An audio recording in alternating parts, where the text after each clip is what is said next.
Okay, listen. Sometimes scheduling is fucking annoying, and you get people excited for the idea of like a concept episode about Gunimals, and then you can't do it because Will is busy and I'm in Vermont. And so you're getting a solo episode. Oops. Oh well. Solo episode again today. I'm in a cabin in Vermont that there's basically no food in here. There's like eggs, but I don't feel like getting them. I just don't feel like making eggs. And there's no coffee, so I have no caffeine. I took my vitamins, so I got that. But otherwise, I'm in a weird space right now. But we're just gonna do this. We're just gonna get it. We got. It's fucking Friday morning. I need to put out a goddamn episode. And this is the time to do it. So let's fucking do it. Let's just do it. Also, fair warning. Listen. A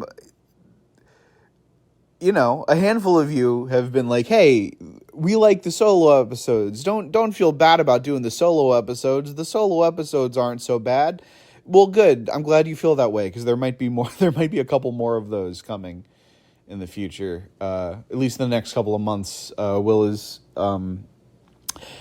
Listen, yeah, you guys all know we've been talking about it. Will's going on tour, and he's busy getting ready for that tour. So there might be some more. Listen, I can't tell. I was about to say I can't tell the future, but that's obviously a lie. That's the whole premise of the show is. Listen, I absolutely can't tell the future, but I don't like to waste my energy on dumb shit like scheduling. So listen, I can't tell. The point is, listen. Sometimes. I don't want to have to start this over. I've already started this over twice. Listen, sometimes it's hard to get two people in the same room, and we're both going to be pretty busy in the next couple of months. So this might happen a couple times. You might be getting more. This is me tripping over myself to say that. Listen, you're probably going to be getting a couple more solo episodes. In the near future. I don't know if it's going to be like concurrent solo episodes, but definitely like prepare yourself for a higher percentage of solo episodes in the next couple of months. All right, now that I've finished justifying the fuck out of that, what else is going on in my life? God, I'm so hungry. Did I say the thing about how there's only eggs in this house, or was that part of one of the takes I deleted? There's only fucking eggs in this house. I'm back up at the cabin, and my parents were living here for a while because they were building their final home, the home that they will die in, a couple miles down the road. Well, more than a couple miles. My parents moved to Vermont. They've been living in this cabin for a while, but they recently moved out of that cabin and into their new house, meaning that this, which is a mixed bag because it means that I can when I visit them I can have the cabin all to myself. But it also means that there's no reason for them to like furnish the cabin.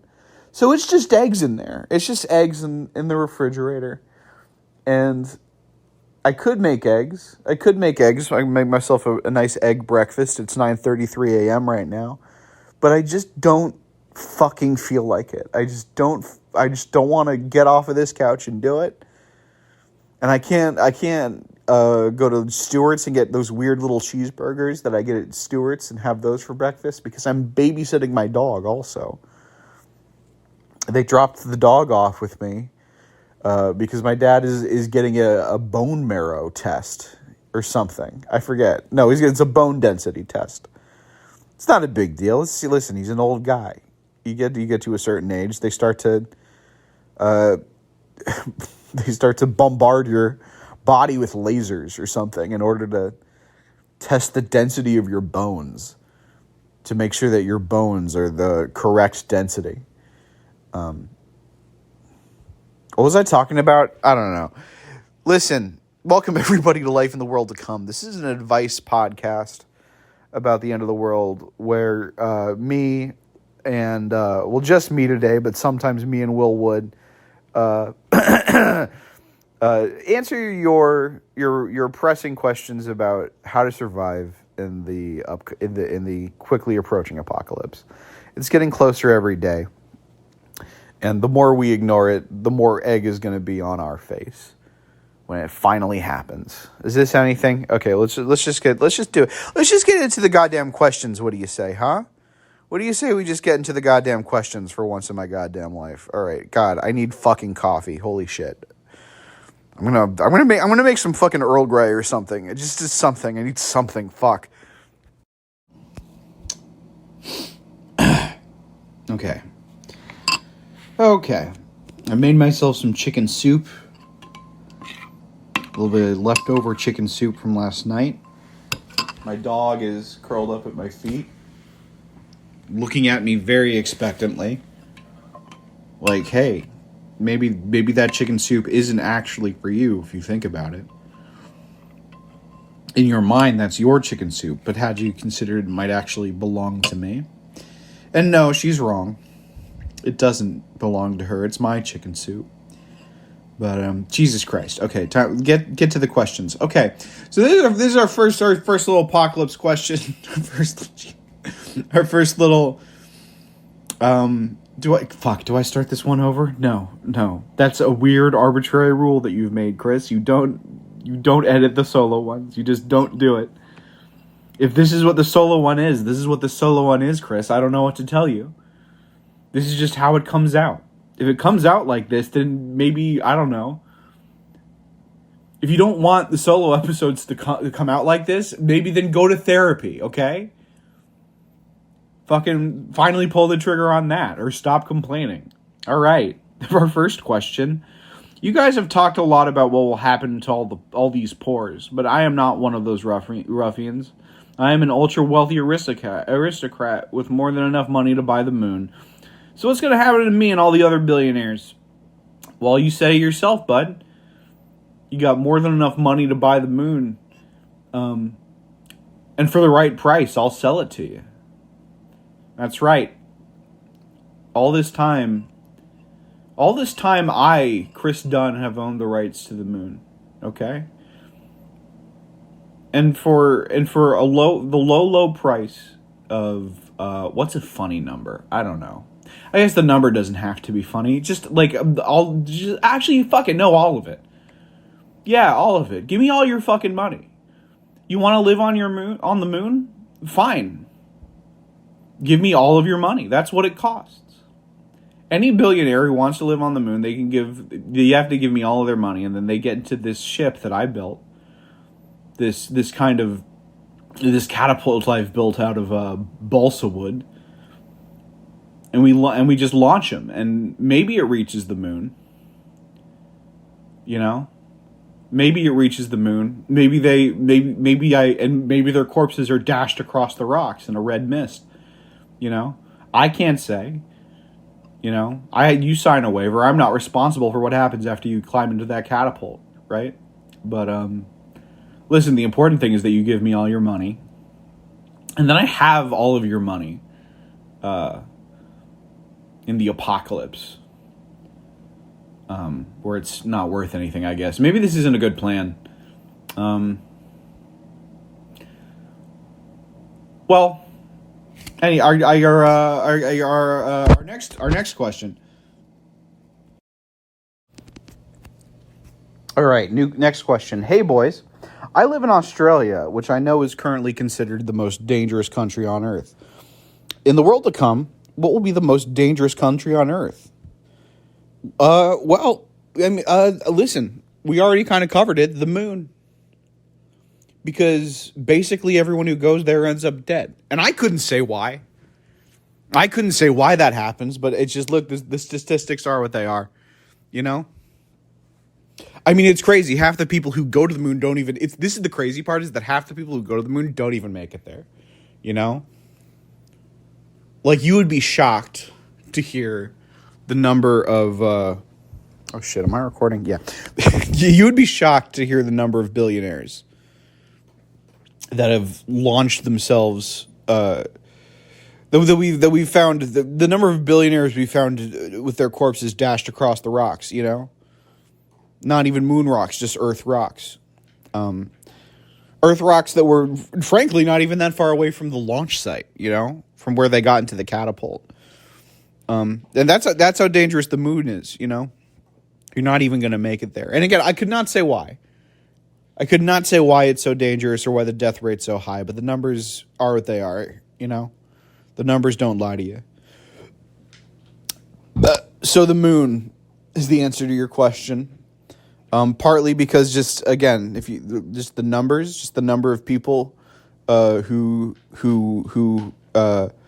intend to go to the moon and then end up dead, and then also additionally because there's no air up there, because there's no air and you choke and die. All right, yeah, that's fine. Good. Our next question, just blazing right through it, just blazing through these. Oh fuck. You guys want to listen to my dog? Norma, say something. Norma, say something. Or at least just like breathe like a dog. No, you're just going to hold your breath and stay silent as the grave. Oh yeah, you hear that?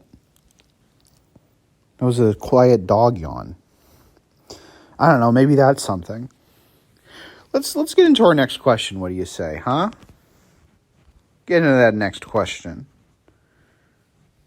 All right. Hi, Chris and Will. I've been craving candy for like a week now, but everything is too expensive for me to splurge at the moment, since I'm saving all my money. How can I get sweet hard candy treats at affordable prices in the world to come? Listen, you idiot. No, I'm not, Norma. I'm not talking to you. I'm not talking to you. I raised my voice, and my dog looked at me like, "What, me? Well, me, did I do something wrong?" And no, Norma. No, you've never done anything wrong in your whole life. You're perfect. What was the question? I feel like I genuinely forgot. Candy is too expensive. Good. I'm glad candy is too expensive. You shouldn't be eating candy. You're a grown adult. You're a grown adult with a job, and candy is for children. You can't be spending your money on candy. No, there's only one thing you should be spending your money on in the apocalypse. All of your money on in the apocalypse, and that's that's taking a one-way trip to the moon, courtesy me in my catapult made of balsa wood. Okay. Listen, it's about putting away childish things. It's about figuring out how to use your money responsibly. Okay, you know. You can't be, I know what your life has been like, right?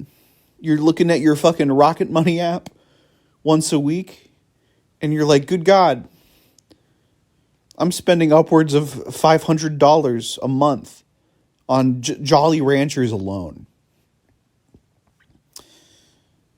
It's a habit you got to break, and I got good news for you, which is that there's no Jolly Ranchers on the moon. And because I said this before, there's no air and you can't breathe there, so it'd be hard to make a factory to make Jolly Ranchers there. Do you understand? You couldn't do it. It would be impractical. There are no Jolly Ranchers on the moon. So you should go there to break the habit. In order to go there, you should give me all your money. You should give me all your money, get my catapult, launch into the sky, go to the moon. Is the thing that you should get up to. You know? I've only been doing this one for 3 minutes, but that doesn't feel like enough time. I feel like I gotta say more stuff about the moon or candy. But there isn't anything, and I'm not gonna force it. So we're gonna do the next question. We're just getting it done today, okay? That's the purpose of these solo episodes, is just burn through the backlog of questions, you know? I go from having just like functionally infinite questions to go through in every episode to just, probably still a lot, but less, because I did them all here. Was that anything? Doesn't matter. You don't edit these. Okay. Next question. Okay, remember how I just said that my dog is perfect and I've never done anything wrong? That was fucking stupid. That was ignorant of me.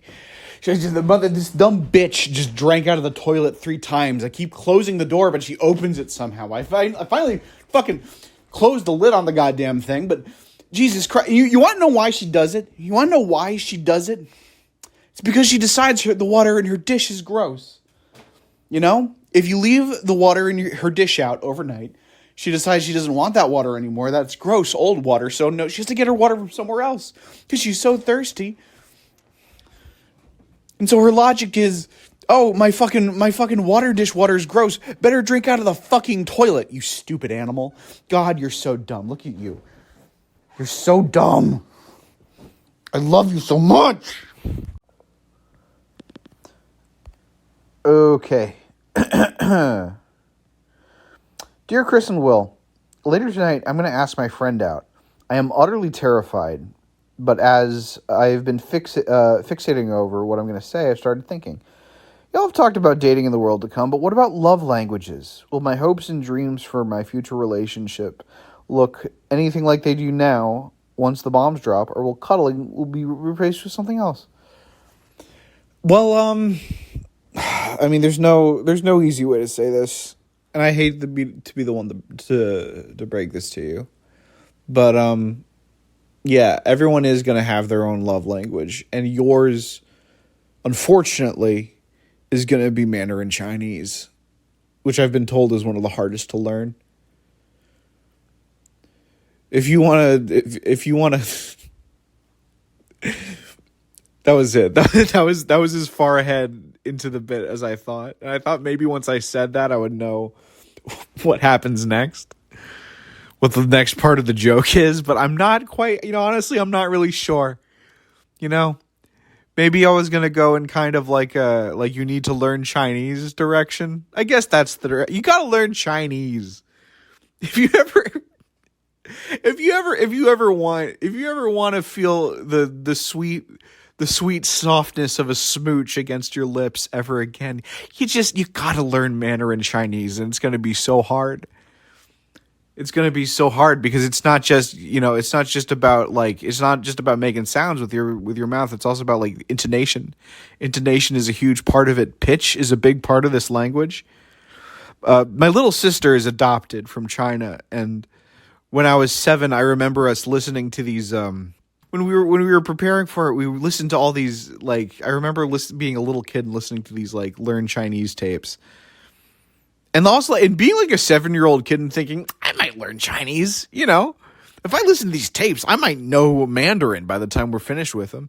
But I didn't. I didn't learn Mandarin because it's very hard, and you're going to have to, is what I'm saying. I lost the plot a little bit. It's later in the day now. I've since I've recorded some of the earlier stuff, I've smoked a little weed, so I'm off to the races, kind of. I don't. This one's I've kind of lost the plot a little bit, but the point is, you want to get that sweet smooch, you got to learn Chinese, and I'm sorry because some people's love language is English and they speak that already, Or it's Pig Latin, which is very easy to learn. But not in your case. No, in your case, it's one of like the top 5 hardest languages. I've been told that that's true.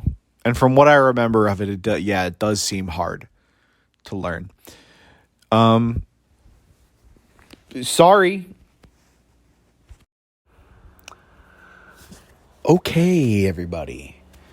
Day is past.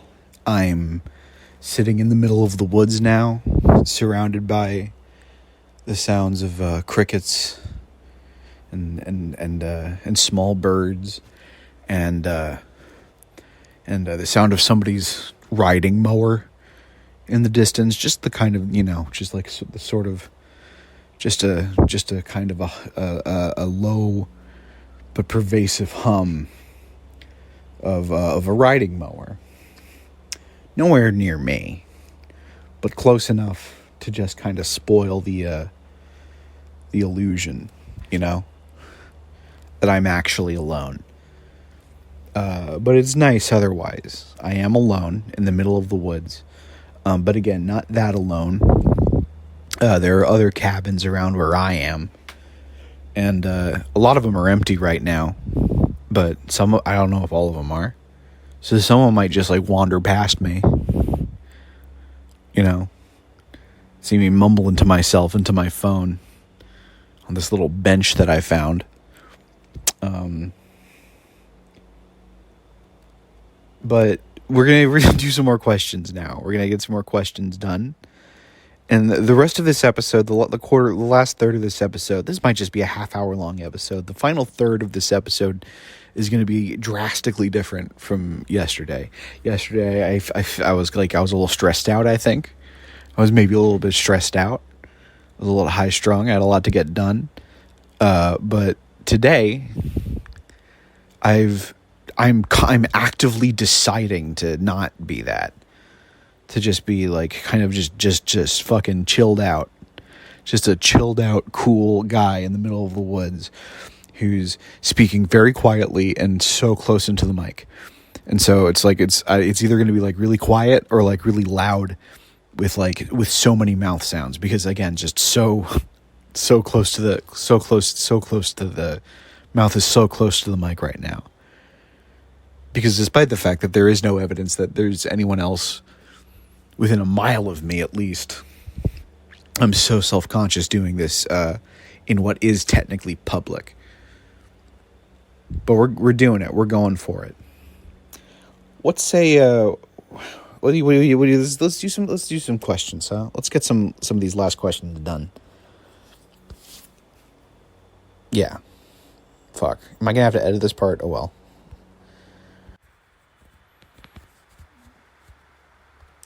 All right. I like this question. This is a simple question. This is a straightforward question. It's a back to basics style question. Hi guys. What's gonna happen to my enemies? That one's from Phil. Listen, Phil. What do you think? I think you're asking the wrong question here. I think the question you should be asking is, what are you willing to do to your enemies? What are you willing? What kind of time are you willing to put in? How far are you willing to go to do what needs to be done? How long are you willing to spend training with blades in the woods? You know, just throwing knives at trees, preparing your body and mind for what you got to do. You know, I think the fact that you're asking this question in the first place, I think that's the heart of the problem, you know? Because you came to me asking this question, hoping I would say that a big rock fell on their heads or something, or that they were eaten by like a dinosaur. And, you know, listen, that's going to happen to a lot of people. And if you wait long enough, you know, you wait long enough, just statistically, yeah, they're either gonna get eaten by a dinosaur or have a big rock fall on their head. But that's not gonna, you know, it's not gonna be as good. It's not gonna be as sweet. It's not gonna be as soon. You know, and here's the thing. This is like the whole point of this answer is like, I'm not gonna give you the answers. Okay. This one's on you. They're your enemies. Fucking pull up your own socks and don't wait for a fucking fat podcaster to take care of it for you using his incredible powers of clairvoyance, okay? You got enemies? Do push-ups until you don't have enemies anymore, if you know what I mean. All right, our next question. This is, hello, Chris and Will. Will my dad finally love me in the world to come? That's from Nix. Well, Nix, I think you're asking the wrong question. You shouldn't be asking whether or not your dad will love you, but what you're willing to do for your dad's love. You know, how far are you willing to go? How much are you willing to pay your dad for his love in cash? $6,000? $7,000? Your dad's a busy man. He's a busy man and his time is worth a lot of money. Okay? So, I guess to answer your question, do you have $9,000? $9,000 to $10,000? If so, well, then things are looking up. All right. If not, you know, listen, I don't want to have to say it, but, yeah.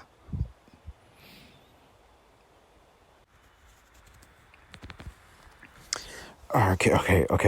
All right. Okay. Hey, Chris and Will. Tomorrow is the memorial of 9/11, and it got me thinking, will there be any major tragedies in the world to come? Any that we need to avoid? Much love, Miles. The question you have to be asking yourself is not whether or not there will be any major tragedies in the world to come, but what major tragedies you are willing to create.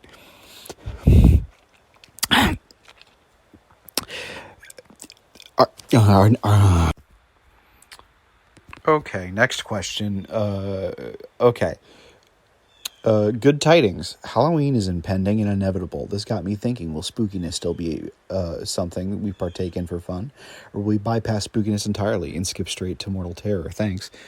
Well, here's the thing, is that it is kind of like a Halloween Town style situation, right? Where it's like, if you have Halloween every single day, then Halloween loses all meaning, you know?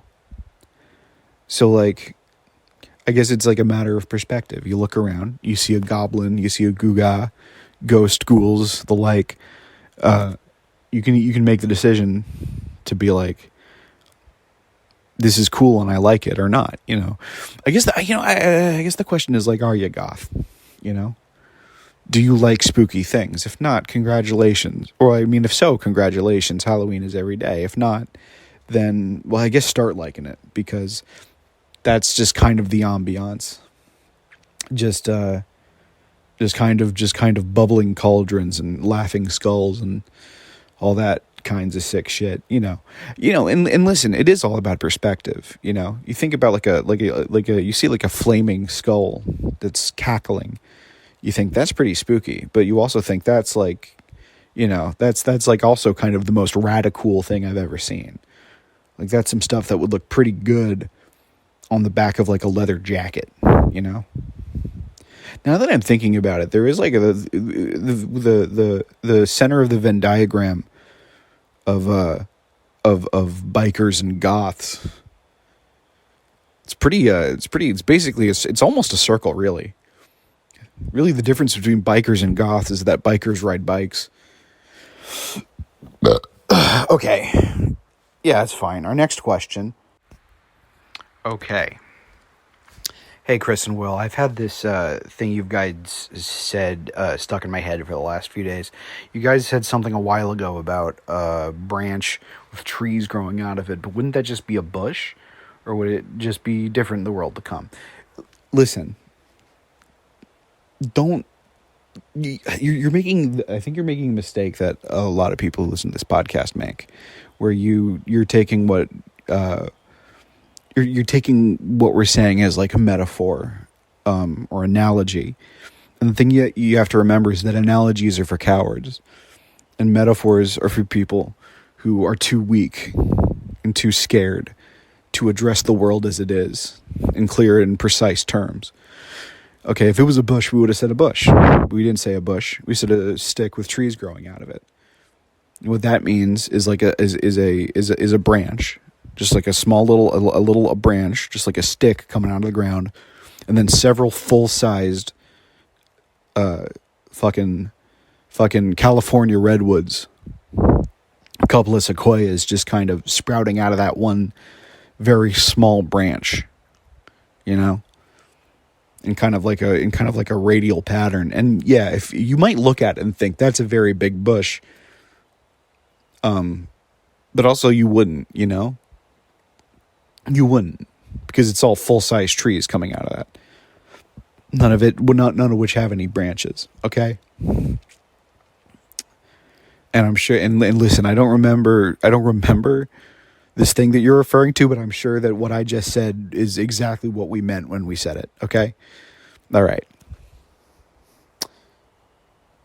Yeah. So in conclusion, fuck you.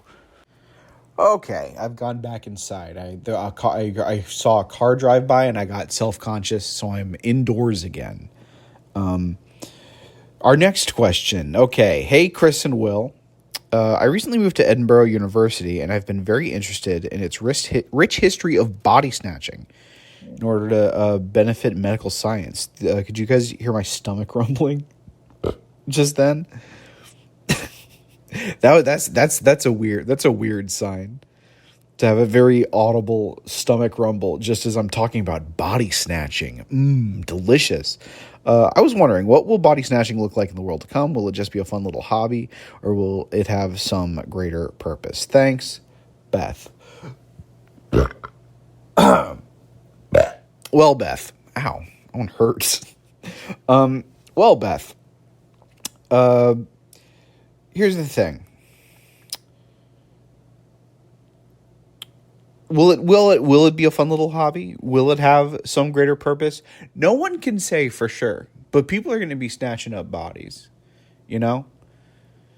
Like when you see a body, generally the thing to do is to snatch it, grab that thing up, make sure that you get your little hands around it quick before anyone else does, because its use is not immediately evident upon looking at it, but it's gonna be good for something. You can tell, you know. You just know it in your gut. You just know it's gonna be good for something. It's kind of like Bitcoin in a lot of ways, you know. It's this thing with like, you know, you tell someone, hey, you should buy this thing that isn't a thing. This nothing thing, this thing with no value, right? This thing that is this nothing thing. You need to spend a bunch of money on that, and then you have that. And the reason that you do it is because it'll eventually be worth more, right? It's the same with bodies, you know? And like Bitcoin, they are going to be worth more, you know? There's one thing I know about bodies is that the longer you have them, the more valuable they become, you know?